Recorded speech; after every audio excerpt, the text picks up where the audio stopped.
everyone, hope you're having a wonderful day today. Welcome back to my channel. I'm Yuriho, as in, okay, so where do I sit at the table? Yes, today we are talking about dining in China, in particular what to expect and best practices when dining in China in a business setting. This is going to make me super hungry, I just know it.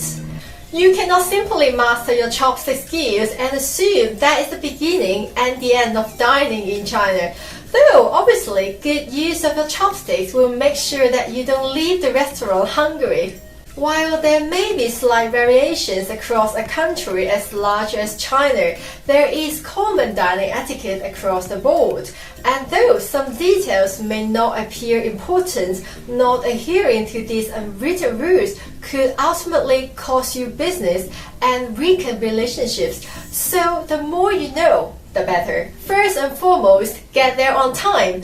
That might sound universal, and there is a fair chance that the host, certainly depending on his or her status, may not arrive on time. But as a guest, get there with time to spare and be prepared. This is a sign of respect more than anything and demonstrates the dinner is important to you and not just another casual meal out. Typically, for a business dinner, a private room will be booked, so make sure if possible to get the room number before you arrive. Upon arrival, you will normally find a large round table that rotates, with the custom that the most senior member of the party sits furthest away from the door, and the most junior sitting nearest the door. This is to allow ease of calling for service if needed by the junior member of the party. If you are the host, the two most senior members will sit either side of you, as typically these will be the, decision makers if you like, and the ones that you will likely to be discussing business with. And while, yes, there is nothing wrong with talking shop at the table, after all, it's why you are there. It is also important to spend sufficient time throughout the meal sharing personal experience and getting to know other guests, demonstrating you are not only interested in others on a business level alone. In terms of ordering, the host will usually order or occasionally may delegate someone to organize this, though he or she may ask if you have any particular favorites too, in which case they pick something that they think you will enjoy. The idea being that as a guest, you shouldn't have to trouble yourself with ordering food and drinks, and normally the host will have a good knowledge of food and drinks as well as the restaurant.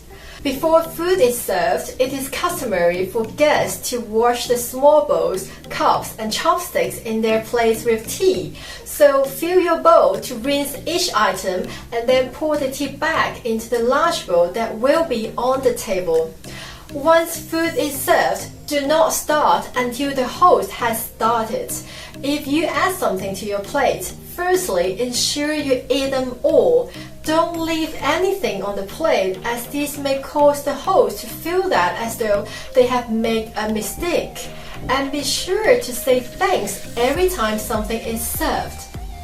If you see a dish that you like, don't reach across the table to get it if it's far away. Rotate the table to get to it, but be sure when rotating to check and stop if anyone else is trying to add something to their plate. If you are not eating for the moment, be sure to place your chopstick back on the appropriate holder, and certainly do not stick them into some rice, as this is incredibly poor etiquette and bad luck to boot.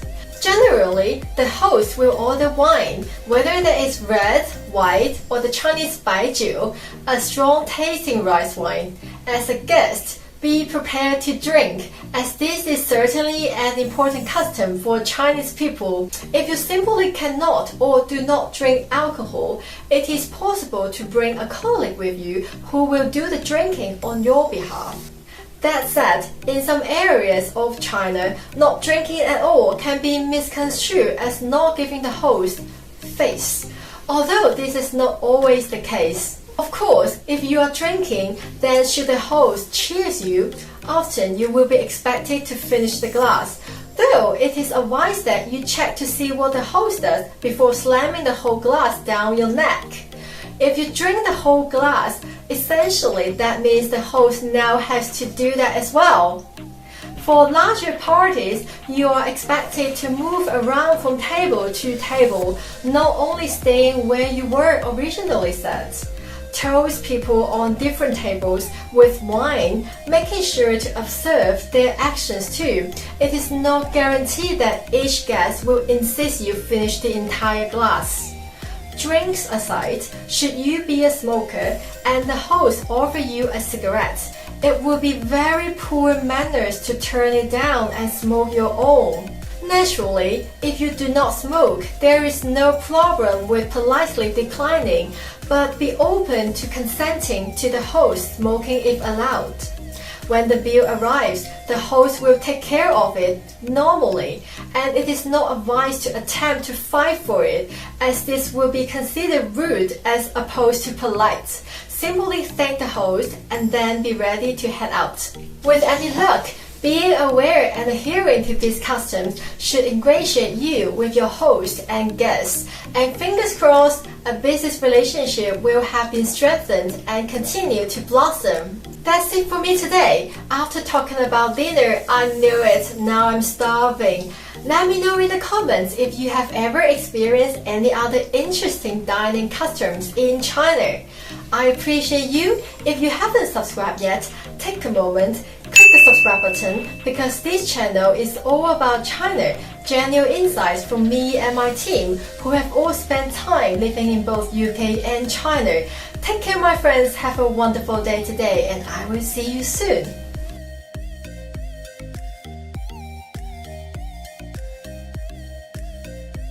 If you simply cannot or do not drink at all alcohol, if you simply cannot or do not drink alcohol, it is possible